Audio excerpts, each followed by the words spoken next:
To customize your quick access toolbar, also you could right click and customize quick access toolbar, or from the file options you could go there and add any commands you want to use to match frequently to here.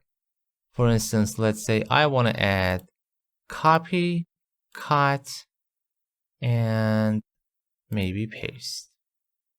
Okay, and there it is.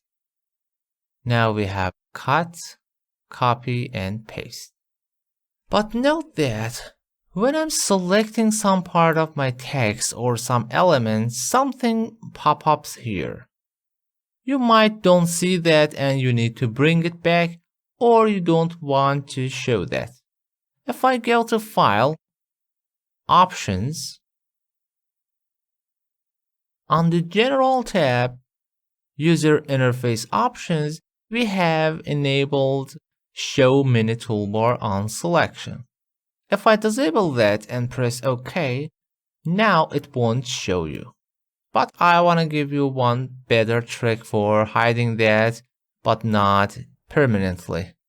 So right click, customize, go to the general and enable that OK.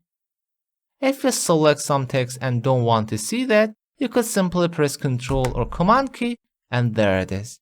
Now it is hidden, but it is not totally disabled. If I select again, it will appear. So if you want to temporarily hide it, just simply press Ctrl or Command.